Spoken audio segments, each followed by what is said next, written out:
Hi friends అందరికీ ఈరోజు వీడియోలో సింపుల్ అండ్ టేస్టీగా గోంగూర చికెన్ కర్రీ ఏ విధంగా ప్రిపేర్ చేసుకోవాలో క్లియర్గా చూపిస్తాను.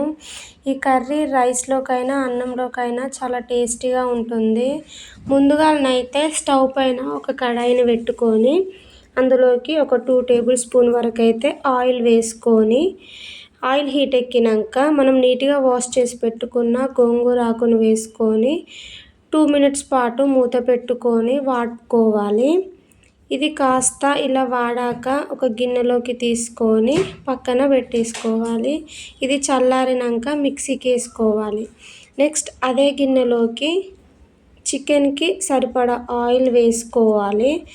ఆయిల్ కాస్త వేడయ్యాక ఇందులోకి 2 బగారా ఆకులు, 2 మిరియాలు, 2 లవంగాలు, ఒక దాల్చిన చెక్క, ఒక స్టార్ ఫ్లవర్ వేసుకొని సన్నగా కట్ చేసి పెట్టుకున్న ఆనియన్, పచ్చిమిర్చి వేసుకొని కాస్త ఫ్రై చేసుకోవాలి.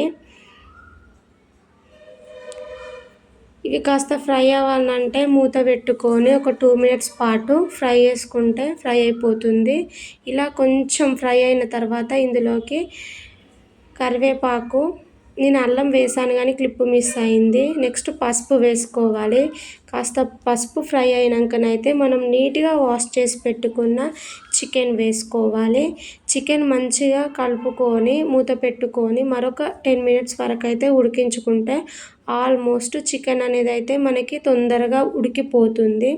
అప్పుడు మీరు తినే ఉప్పును బట్టి ఉప్పు అనేది అయితే అడ్జస్ట్ చేసుకోండి. అలాగే కారం వేసుకోవాలి. నేనైతే 2 టేబుల్ స్పూన్స్ వరకు అయితే కారం వేసుకున్నాను. మీరు తినే కారాన్ని బట్టి కారం అయితే అడ్జస్ట్ చేసుకోండి. ఈ విధంగా కలిపాక ఈ కారం ఉప్పు మంచిగా ముక్కలను పట్టి చాలా టేస్టీగా అవుతుంది. మూత పెట్టి మరొక 2 మినిట్స్ అయితే ఉడికించుకోవాలి. మనకు ఆయిల్ అయితే సపరేట్ అవుతున్నప్పుడు అయితే మూత తీసి కలబెట్టుకోండి.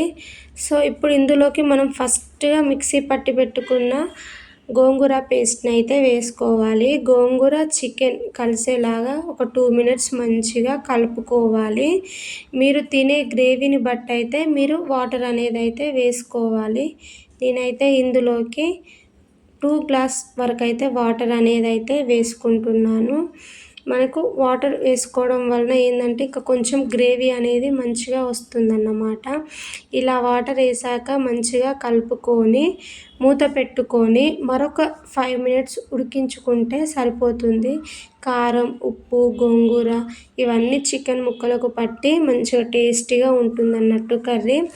సో 5 మినిట్స్ అయిన తర్వాతనైతే ఇందులోకి మనం సన్నగా కట్ చేసి పెట్టుకున్న కొత్తిమీర తరుగును వేసుకొని స్టవ్ అనేది లో ఫ్లేమ్లో పెట్టుకొని మరొక 2 మినిట్స్ ఉడికించుకుంటే గోంగూర చికెన్ కర్రీ అయితే రెడీ అయిపోయింది. సో ఈ వీడియో కనుక మీకు అందరికీ నచ్చిందనే అనుకుంటున్నాను.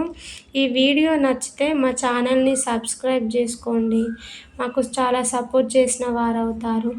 అలాగే మీకు ఇంకా వేరే ఏమైనా వీడియోలు కానీ వేరే ఏమైనా కర్రీస్ కావాలంటే మాకైతే కామెంట్ చేయండి. ఆ కర్రీ ప్రిపేర్ చేయడానికైతే నేను ట్రై చేస్తాను. Thank you.